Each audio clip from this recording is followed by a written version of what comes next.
Host Sherry from Storehouse Media Group. Sherry, how are you? And I know you're excited about our guests, as you have always amazing guests. I mean, come on now. Everyone needs to like, share, and subscribe to the Storehouse Media Group podcast. But Sherry, you have an amazing guest. Who is it? I have an amazing guest, and I'm so happy to announce who it is. It is Jeff Walton, and Jeff Walton is completely impressive because he's got quite a resume, quite a bio. He was a veteran, U.S. Navy veteran, and retired U.S. Navy Criminal Investigative Service, NCIS. So he's worked domestically and overseas, and he's done counterintelligence, combated terrorism in the U.S., the Far East, and Europe. He also served in senior management positions at NCIS, Office of Assistant Secretary of Defense for C-31, National Counterintelligence Center, on and on. And he's also written two books, and they're two Christian novels. So, they're really interesting. What he's written, Final Departure, Death is Never on Time. And the second one is Divine Return, Death is Never the End. And so I thought it'd be really great to put him on and he could talk about his career and how he kind of transitioned into being an author about all of this. So welcome, Jeff Walton. How are you? Well, thank you. I'm great. Thank you for having me.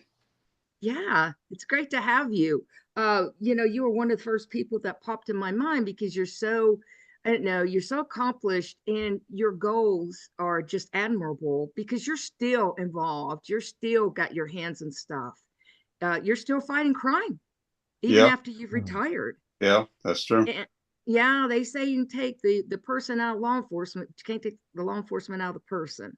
That's And exactly. it's just, Yep. Just, yeah, I know it's hard. But anyway, I want to talk to you about your career in NCIS because there's a show out, as you all know, called NCIS. And now they have a lot of different spinoffs from that first NCIS. So in your words, as a special agent, what exactly is NCIS and are those TV shows accurate? good question. NCIS is actually a civilian law enforcement agency that just happens to be in the Department of the Navy. All of the agents are hired into the service, FBI, Secret Service, DEA. So we were not sailors or Marines, although many of us were prior. NCIS really goes back to the 1880s. In 1882, naval intelligence was created. This was long before CIA, FBI. And then over the years, an investigative mission was needed. So NCIS was created in 1966. It was called NIS. And then in 1992, we got complete civilian leadership and became NCIS. And NCIS agents can go out. They have arrest authority. They have civilian arrest authority. But most of what they do, you don't see. Because anytime NCIS has a successful case, particularly a criminal case, it makes the Navy look bad or the Marine Corps look bad. So NCIS doesn't do press conferences. They don't do press releases. But the shows do a pretty good job of giving you the culture. But what they don't do is they don't show the public the overseas work that we do. At any one time, about 1/3 of the agent corps, they're living overseas. They're working overseas. Now, I spent 30 years in NCIS and I spent 11 years living in foreign countries. And that doesn't include dozens and dozens of trips that were anywhere from a week to months. So the public really doesn't see that. The public also doesn't see the fact that NCIS agents are all over the place. They're assigned to Congress, they are on staffs, they go to State Department. As you mentioned, I was in the Pentagon and the SecDef's office for 3 years. I was in CIA headquarters for 3 years. So the public doesn't see that part of it. No, definitely they don't see that part. And I didn't even know the whole process. If you're a civilian, how can you be part of NCIS as a civilian? Explain that process and how it works. You're a civil servant. You're what's called an 1811. That's a job series. It's a category in the federal government. There's over 50 agencies that have 1811s. So you're specially designated. as a criminal investigator. So you carry a gun, you have different retirement, but you are part of the federal civil service. So you can be fired. You're what's called accepted civil service. In other words, you have to meet their special rules. They can bring you in, but they can get rid of you real fast. Wow, nothing like having the pressure on, right? Right, right. A lot of Yeah, pressure. yeah. So in all this, you became one. Now you were a Vietnam veteran, Right, and right, then you became the NCIS agent. right. What was that transition like? Well, I had never had any plans to go in law enforcement. Zero. You know, I grew up in the 50s and the 60s when there were all the anti-war rallies and uh, anti-government rallies and all that sort of thing. I wanted to be a drag racer. I actually went to tech school after high school. I was being groomed to drive a what's called a top fuel funny car, a dragster. I was working for a guy. He was grooming me, and then in 1972, I got my draft notice. Greetings from Uncle Sam. So that stopped everything. So instead of going in the Army for 2 years, I opted to go in the Navy for 3. So they sent me to Vietnam. I did my combat duty, and then I was sent to a naval air station in the Philippines, where I was an aircraft mechanic. I used my mechanic skills to work on engines. And during my time there, NCIS approached me, and they said, "Hey, we heard about you. We'd like you to go undercover. We want you to pose as a rogue sailor, setting up narcotic spies. This is throughout Southeast Asia. And then when the ships come in, we're going to roll in and arrest everybody, and then drugs won't be sold to the fleet." So I did that for a year, and I was very impressed with the agents, very high caliber people. Mhm. So I said, "All right, when I get out, I won't be a drag racer. I'll be an NCIS agent." So I went to college, did my thing. First, I was hired by the Interstate Commerce Commission for 2 years. Then NCIS called me in '81 and said, "Hey, you still interested?" And I said, I sure am." So the rest is history. Do you have to have a law enforcement background to be part of this? You don't have to be. They'll train you. But we have people that were hired because they had a certain language capability or they were a financial expert in the financial field. No, you don't have to be. They'll train you. I had a former boss who said, "Look, don't worry about going to investigative school. Learn how to write. Major in English. We can't teach you how to write, but we can teach you how to investigate." And that's So, what you did. And look at you now. You've yeah, taken those English classes and put them to good use. yeah, there's some divine hand in all of that. That's right. I took a lot of writing classes, and now I'm using it, and I never thought I would. Exactly right. Yeah. Well, you said that there were some things that people don't know about and why. Are there any kind of things that you can share with us that you did as an NCIS agent that people don't know about?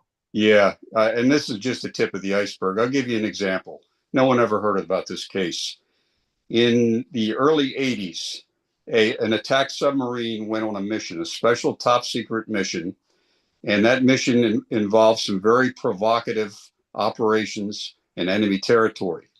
When they came back to Norfolk, when they were in port, one of the sailors was being disciplined. So, as for revenge, he went to a reporter and he said, "Hey, I'm going to tell you all about what we're doing in enemy territory." Well, we got wind of it, and then I was assigned a case. And in order to do the case, I had to get read into a special program. Now, every NCIS agent has a top secret clearance, but these clearances were higher. So once I was read in and I found the suspect, I did my investigation. There was only one agent in all of NCIS that could read my reports because he had to get read in. Now, once we found the sailor and he was dealt with by the captain of the submarine, he was given what they call captain's mast. Um, we had to go to the reporter. And I found an admiral who was a personal friend of the reporter. And he went to him and he said, "Look, if you print this story, you're going to start World War III." And the reporter said, "Okay, I'll sit on it." And so that was the end of it. So the case was closed. No one ever heard a word of it. You know, this is the first time I've ever publicly talked about it. But it was one of those cases where you're sitting on pins and needles because if this story got out, it would have caused some real problems. I'll give you another example, and this is sort of humorous. When I was at headquarters, I was picked for a special assignment. with what's called the On-Site Inspection Agency. And that's an agency that was designed to monitor the START treaties. Now, the START treaties was the Strategic Disarmament Treaty, where the U.S. and the Soviet Union agreed to cut way down on their nuclear weapons stockpile. So part of the agreement was the Soviet Union said, all right, we're going to get rid of our SS-20 intercontinental ballistic missiles and their massive launchers. So I was part of a team that had to go into the Soviet Union. And I had to watch them for a month on a Soviet military base cut up these big launchers. Now, my job was to protect the rest of the team because I was the counterintelligence specialist. And I knew how the KGB and the GRU operated. So before we went to the base, we had to go into Moscow. And they wined us and dined us. They took us on a special tour of the Kremlin. And then they set us up for a night at the ballet, the Bolshoi Ballet. But before we left, I had an Air Force major that was in the room next to me. And I said, hey, come over here. I want to show you something. So he came into my room and I said in a real loud voice, this place is a dump. It hasn't been painted in years. Well, we got ready. I knew what I was doing. I got ready. We went to the ballet. When we came back, when I opened the door, the smell of paint almost knocked me out. They painted my entire hotel room just because of what I said, because the room was wired. And I said, see, you're covered. Everywhere we go, you have surveillance on you. So again, that's another case. I'll give you one more. My first overseas assignment was back in the Philippines. I was at the Far East Field Office in Subic Bay. And my wife and I were one night, 10 o'clock, we were watching a documentary by the BBC. It was called In Search of Marcos Millions. And this was a documentary on how the president of the Philippines at that time was basically becoming a multimillionaire, mysteriously. Well, as I'm about to fall asleep, I hear the announcer say, and this Naval Investigative Service report documents, and they flash on the screen a report I had written that was secret, no foreign. And basically what it did is it documented the fact that Marcos was shipping precious metals out of the Philippines to a warehouse in New York, and the transport company that was doing the shipment, all of the principal officers in the company were Soviet KGB intelligence officers. So as you can imagine, that got the attention of Washington, and then somebody decided to leak it, and then the next thing you know, we see it on the news. So that's one of many cases. I can talk about it now because it was like 40 years ago. It's already declassified. But those are the sorts of things that happen all the time. And you just can't talk about it. It's not in the public. People assume you just go out and do the standard cases. Wow. That's impressive stuff. I mean, and what made you want to write the books based on your career? Well, it was totally different. As you get older and you see evil all the time. That's the bad part of the job. You look for the negative in people. I was getting ready to retire. I had 5 months to retire, and I was flying out of Jacksonville Airport on a mission. And I saw this book that I had seen before. I thought it was a nonsense. It was a book called 23 Minutes in Hell by Bill Weiss. I thought it was a farce. And I thought to myself, this guy's a scammer. So I was armed at the time. I had to get there early and check in and do all of the normal stuff you do. And I'm sitting in the departure area and I'm reading this book, and I get through chapter 3. And I said to myself, this guy's telling the truth. Now, when you've done interviews and interrogations and debriefs for 30 years, you know when somebody's telling the truth. And this guy claimed that he left his body. He went to hell. He was rescued by Jesus Christ, and he came back. So I said, I got to figure this out. What is all this out of body stuff? So based on that reading and based on that, really, it was a life-changing event for me. I got into out of body experiences, reading on them. And then I started to investigate near-death experiences. And I found out really that is a subspecialty in the medical and academic communities. There are whole groups of scientists and doctors that study these things. These people come back, they've been out of their body, they've been clinically dead, they go to heaven, they go to hell, and they come back. So that really shook my world. So I wanted to know for myself, This wasn't for anyone else. I wasn't doing this for money. The motivation was I want the truth. So I dug for 5 years. I read everything I could get my hands on, archaeology, biology, history. And I started to find evidence that supported the Bible. And I was saying to myself, why haven't I heard about this? Why is it on the news? How come I go to church and I don't hear about this? So really out of frustration, I started to dig, and I decided I've got to put this out. Somebody needs to read this. And I knew I didn't have any credentials as a clergy, and which is good. I consider that a negative, a positive.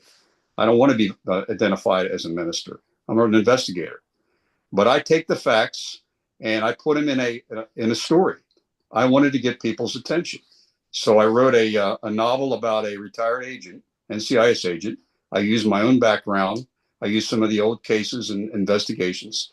And I wove into that a dialogue with an atheist professor who was trapped with this agent for overnight in an airport. And they literally go through all of this evidence. And the professor pushes back, and the agent says, no, these are the facts. And so I lay it all out. So somebody can pick it up, they can read it. Hopefully they're entertained, because I put a lot of gritty, real life stuff in it.